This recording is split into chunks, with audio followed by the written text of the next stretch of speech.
Hallelujah. നമ്മളുണ്ട് പിശാച് ഉപായിയ കള്ളം പറയുന്നത്. അപ്പോൾ പിശാച് ആദ്യം പറഞ്ഞത് എന്താ? നിങ്ങൾ ദൈവത്തെ പോലെയുള്ളവരല്ല. നിങ്ങൾ ആരാ? നിങ്ങൾ സാധാരണ മനുഷ്യരാ. നീ ഇത് കഴിച്ചാൽ ദൈവത്തെ പോലെയാകും, നീ ഇത് ചെയ്താൽ ദൈവത്തെ പോലെയാകും. എന്നാൽ ഈ ദൈവം പറഞ്ഞു, ഞാൻ നിങ്ങളെ എൻ്റെ സ്വരൂപത്തിലും സാദൃശ്യത്തിലും സൃഷ്ടിച്ചിരിക്കുന്നു. പ്രിയമുള്ളവർ, ഇന്ന് പകൽക്കാലം നമ്മൾ ഏതാ വിശ്വസിക്കുക? ദൈവവചനം വിശ്വസിക്കുവോ അതോ പിശാച് പറയുന്നത് വിശ്വസിക്കുവോ? ദൈവവചനം വിശ്വസിക്കുവോ, ദൈവത്തിൻ്റെ വാക്കുകൾ വിശ്വസിക്കുവോ, അതോ ഹല്ലേലൂയ നമ്മുടെ ബുദ്ധി പറയുന്നത് വിശ്വസിക്കുവോ, അതോ പിശാച് പറയുന്നത് വിശ്വസിക്കുവോ? പിശാച് നമ്മളെ തകർക്കുന്നത് നിൻ്റെ ജീവിതം കൊണ്ടൊന്നും നടക്കാൻ പോകുന്നില്ല, നിൻ്റെ ജീവിതം കൊണ്ടൊന്നും നിനക്കൊന്നും സാധിക്കത്തില്ല, നീ പരാജയപ്പെടും, നിനക്ക് ഇത്രയൊക്കെ പറ്റത്തുള്ളൂ, ഇങ്ങനെയൊക്കെ ജീവിച്ചങ്ങ് പോയാൽ മതി, നിൻ്റെ മക്കൾ ഈ ഒരു ലെവലിൽ എത്തത്തുള്ളൂ, അല്ലെങ്കിൽ നിൻ്റെ തലമുറ ഇങ്ങനെ ആവത്തുള്ളൂ, നിൻ്റെ ജീവിതം ഇങ്ങനെ ആവത്തുള്ളൂ എന്നുള്ള ഒരു ബോഷ്കിൽ പിശാച് നമ്മളെ കെട്ടിയിടും, എന്നുള്ള ഒരു കള്ളത്തിൽ പിശാച് നമ്മളെ കെട്ടിയിടും. ഇതിൽ നമ്മൾ ഭയങ്കര സാറ്റിസ്ഫൈഡാ. Hallelujah, hallelujah, hallelujah, hallelujah. ഇന്ന് പകൽക്കാലം പ്രിയമുള്ളവരെ, ദൈവം നമ്മുടെ കണ്ണുകളെ തുറക്കട്ടെ. ഇന്ന് പകൽക്കാലം ഈ തേജോമയനായ ദൈവത്തിൻ്റെ സുവിശേഷം നമ്മുടെ ഹൃദയത്തിൽ തെളിയുമ്പോൾ നമ്മുടെ ജീവിതത്തിൻ്റെ നിലവാരം മാറും. Thank you Jesus, thank you Jesus, thank you Jesus. നമ്മുടെ വിശ്വാസ ജീവിതത്തെ നമ്മളൊന്ന് പരിശോധിച്ച് കഴിഞ്ഞാൽ നമ്മളെല്ലാവരും വിശുദ്ധരാകാനുള്ള ശ്രമം അല്ലേ? പാപത്തെ ജയിക്കാനുള്ള ശ്രമം. എങ്ങനെയും പാപത്തെ ജയിക്കണം, എങ്ങനെയും രോഗത്തിൽ നിന്നൊരു വിടുതൽ പ്രാപിക്കണം, എങ്ങനെയും ഒരു അനുഗ്രഹം പ്രാപിക്കണം. നമ്മൾ ഈ ആരാധനയ്ക്ക് പലപ്പോഴും വരുന്നത് നമ്മൾ എന്ത് പ്രതീക്ഷയിലാണ് അല്ലേ?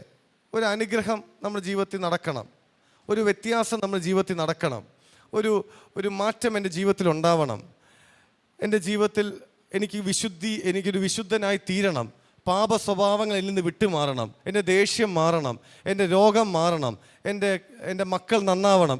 ഈ ഒരു എന്തോ പ്രാപിക്കാൻ വേണ്ടി, എന്തോ ലഭിക്കാൻ വേണ്ടിയാണ് നമ്മൾ പലപ്പോഴും ദൈവത്തിൻ്റെ അടുക്കൽ വരുന്നത്. ഹല്ലേലൂയ.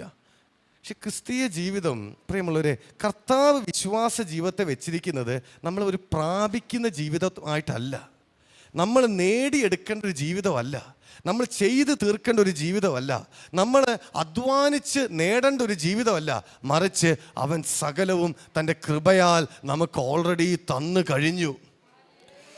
സകലവും അവൻ നമുക്ക് തൻ്റെ കൃപയാൽ നമ്മുടെ ഹൃദയത്തിൽ തന്നു കഴിഞ്ഞു. ഈ ബോധ്യത്തിൽ നടക്കുമ്പോഴാണ് നമ്മുടെ ജീവിതം. അപ്പോൾ പിശാചിന് ആഗ്രഹം എന്താ അറിയോ? നീ പാപിയാന്ന് പറയാനാ. പക്ഷെ നമ്മൾ എന്ത് പറയണം? ഞാൻ വിശുദ്ധനാന്ന് പറയണം. പിശാചിൻ്റെ ആഗ്രഹം എന്താ? നീ ഒന്നിനും കൊള്ളാത്തവനാന്ന് പറയും. പക്ഷെ നീ എന്ത് പറയണം? എൻ്റെ ദൈവത്താൽ സകലവും സാധ്യമെന്ന് പറയണം. പിശാച് നിന്നോട് പറയും എൻ്റെ ജീവിതത്തിൽ ഞാൻ വളരത്തില്ല എന്ന് പറയാം. പക്ഷെ നീ പറയണം, ഞാൻ ജീവനുള്ളവനും സമൃദ്ധിയായ ജീവനിലും ജീവിക്കാനുള്ളവനാ. എൻ്റെ മക്കൾ ദൈവത്താൽ ഉപദേശിക്കപ്പെട്ടവരാകും, മക്കൾ ദൈവത്താൽ അനുഗ്രഹിക്കപ്പെട്ടവരാകും എന്ന് നാം പറയണം. പിശാച് തിരിച്ച് പറയുമ്പം നീ അത് ദൈവവചനത്തെ വിളിച്ച് പറയണം. കാരണം അതാണ് നമ്മുടെ യാഥാർത്ഥ്യം, അതാണ് നമ്മുടെ സത്യം. പിശാച് ഈ സത്യത്തെ കാണാതെ നമ്മുടെ സത്യത്തെ നമ്മുടെ കണ്ണുകളെ മറച്ചു പിടിക്കുമ്പോൾ ഇന്ന് പകൽക്കാലം പിശാചിനോട് തിരികെ സംസാരിച്ച് അതിനെ ജയിക്കുവാൻ, ഈ യാഥാർത്ഥ്യത്തെ മനസ്സിലാക്കുവാൻ, നമ്മുടെ അകത്തെ മനുഷ്യൻ എന്താണ് എന്നുള്ള ബോധ്യത്തിൽ ജീവിക്കാൻ തുടങ്ങിയാൽ നിന്റെ ജീവിതം സമൃദ്ധിയായ ജീവനിൽ ജീവിക്കാൻ തുടങ്ങും. Hallelujah, hallelujah, hallelujah, hallelujah. അവൻ കള്ളനാം. Thank you Jesus, thank you. അപ്പം ആദ്യത്തെ തകർച്ച ചതിയിലൂടെ ആണെങ്കിൽ പ്രിയമുള്ളവരെ, ഇന്നും ഈ ഒരു ഗ്രേറ്റ് ഡിസെപ്ഷനാണ് ലോകം മുഴുവനുള്ളത്. ഈ ഒരു വലിയ ചതിയുടെ വലയത്തിലാണ് ലോകം മുഴുവനായിരിക്കുന്നത്.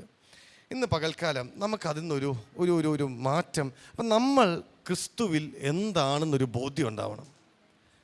Thank you Jesus, thank you Jesus. അതായത് വിശ്വാസ ജീവിതം നമ്മൾ നേടിയെടുക്കുന്നതല്ല, കർത്താവെല്ലാം കൃപയാൽ തരുന്നതാ. കർത്താവെല്ലാം കൃപയാൽ. സൗഖ്യമാണോ? കർത്താവ് കൃപയാൽ തരുന്നതാ. അനുഗ്രഹമാണോ? കർത്താവ് കൃപയാൽ തരുന്നതാ. കൃപ എന്ന് പറയുന്നത് മനസ്സിലായി പോട്ടെ, സൗജന്യമായി തരുന്നതാ.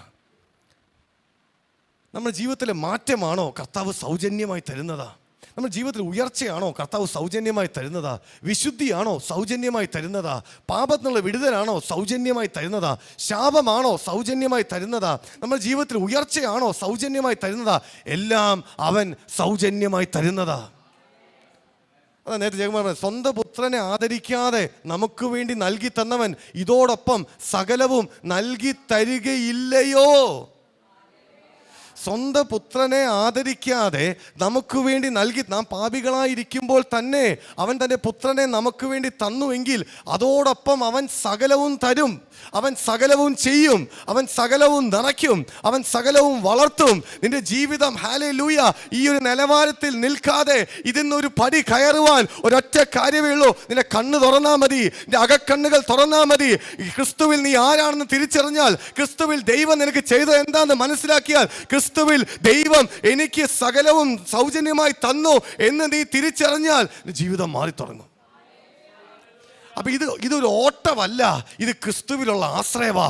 ഇത് നിന്റെ അധ്വാനമല്ല, ക്രിസ്തുവിൽ നിന്ന് ക്രിസ്തുവിൽ നിന്ന് ലഭിക്കുന്നതാ. ഇത് നിന്റെ സമർപ്പണമല്ല, ക്രിസ്തുവിന്റെ ത്യാഗത്തിന്റെ ഫലവാ.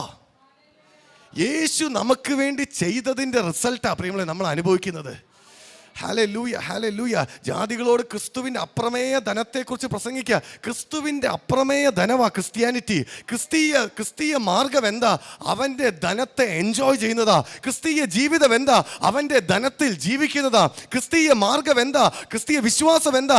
ക്രിസ്തു നമുക്ക് വേണ്ടി ചെയ്തതിൻ്റെ റിയാലിറ്റിയിൽ ജീവിക്കുന്നതാ, യാഥാർത്ഥ്യത്തിൽ നടക്കുന്നതാ, യാഥാർത്ഥ്യത്തെ അറിയുന്നതാ, യാഥാർത്ഥ്യത്തിൽ വളരുന്നതാ. പക്ഷെ പിശാച് നിങ്ങൾ ഇത് അറിയാൻ പാടില്ല എന്നാണ് വിചാരിക്കുന്നത്. ഹല്ലേലൂയ.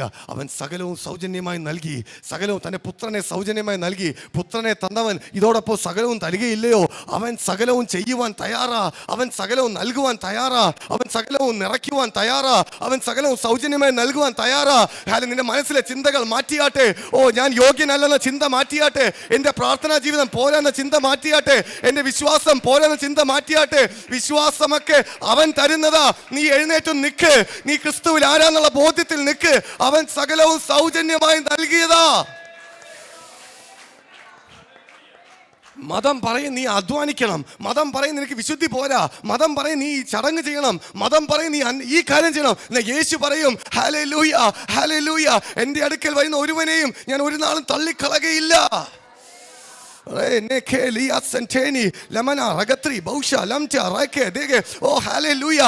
ചുങ്കപ്രമാണിയായ സക്കായി മതം അവനെ മാറ്റി നിർത്തിയപ്പം യേശു അവന്റെ അടുക്കൽ വന്നു. സക്കായിയെ ഇറങ്ങി വാ, ഇന്ന് ഞാൻ നിന്റെ ഭവനത്തിൽ വരും. മതം അവനെ മാറ്റിയപ്പം യേശു അവന്റെ യോഗ്യത നോക്കാതെ അവന്റെ ജീവിതത്തിൽ കടന്നു വന്നു. മതം ശമര്യക്കാരത്തെ വേശ്യയെ മാറ്റി നിർത്തിയപ്പം യേശു അവളെ ചേർത്ത് പിടിച്ചു. മതം മറിയെ മാറ്റി നിർത്തിയപ്പോൾ യേശു അവളെ ചേർത്ത് പിടിച്ചു. മതം ഹല്ലേലൂയ ഒരു ചുങ്കക്കാരനെ മാറ്റി നിർത്തിയപ്പോൾ യേശു അവനെ ചേർത്ത് പിടിച്ചു. മതം കുഷ്ഠരോഗിയെ പാളയത്തിന് പുറത്താക്കിയപ്പോൾ യേശു അവനെ തൊട്ടു, അവനെ സൗഖ്യമാക്കി. മതം പറയും നീ ഇതൊക്കെ ചെയ്താൽ നിനക്ക് കിട്ടും. യേശു പറയും നീ ഒന്നും ചെയ്യണം, നീ എൻ്റെ അടുക്ക വന്നാൽ മതി, ഞാനത് ചെയ്യും. മതം പറയും നീ വിശുദ്ധനല്ല, യേശു പറയും ഞാൻ നിന്നെ വിശുദ്ധനാക്കും. മതം പറയും നീ യോഗ്യനല്ല, യേശു പറയും ഞാൻ നിന്നെ യോഗ്യനാക്കും. മതം പറയും നിനക്ക് സമർപ്പണമില്ല, യേശു പറയും ഞാൻ നിനക്ക് സമർപ്പണം തരും. മതം പറയും നിനക്ക് വിശുദ്ധിയില്ല, യേശു പറയും ഞാൻ നിനക്ക് വിശുദ്ധി തരും. ലോകത്തിലെ എല്ലാ മതങ്ങളും ഒരു കാറ്റഗറിയാ പ്രിയമുള്ളവരെ. അത് ക്രിസ്ത്യൻ മതമാകാം, ഹിന്ദു മതമാകാം, മുസ്ലിം മതമാകാം, എല്ലാം ഒരു കാറ്റഗറിയാ. നീ ഇത് ചെയ്താൽ അനുഗ്രഹിക്കപ്പെടും. എന്നാൽ യേശു പറയും നീ ചെയ്തോ ചെയ്തില്ല എനിക്ക് വിഷയമില്ല, നീ എൻ്റെ അടുക്കൊന്ന് വന്നാൽ മതി, നീ എൻ്റെ അടുക്കൽ നിന്നാൽ മതി, നീ എൻ്റെ അടുക്കലൊന്ന് വന്നാൽ മതി. സ്വന്തം പുത്രനെ ആദരിക്കാതെ നമുക്ക് വേണ്ടി നൽകി തന്നവൻ ഇതോടൊപ്പം സകലവും നൽകി തരികയില്ലയോ? Hallelujah, hallelujah. യോഗ്യത നോക്കാതെ ചെയ്തവൻ അവൻ ചുങ്കക്കാരുടെ സ്നേഹിതനാ, പാപികളുടെ സ്നേഹിതനാ, കുഷ്ഠരോഗികളുടെ സ്നേഹിതനാ, വേശ്യകളുടെ കൂടെ നടന്നവനാ. കാരണം എന്താ? അവനെ സംബന്ധിച്ച് യോഗ്യത വിഷയമല്ല, വിശുദ്ധി വിഷയമല്ല. അവൻ യോഗ്യനാക്കുന്നവനാ, അവൻ വിശുദ്ധീകരിക്കുന്നവനാ, അവൻ നീതീകരിക്കുന്നവനാ, അവൻ ശക്തീകരിക്കുന്നവനാ, അവൻ ധൈര്യം തരുന്നവനാ. നിന്റെ ധൈര്യമല്ല വിഷയം, നിന്റെ യോഗ്യതയല്ല വിഷയം, നിന്റെ വിശ്വാസമല്ല വിഷയം. നിന്റെ ഒരൊറ്റ കാര്യമേ ഉള്ളൂ, അവന്റെ കരങ്ങളിൽ സമർപ്പിക്കാൻ തയ്യാറാണോ?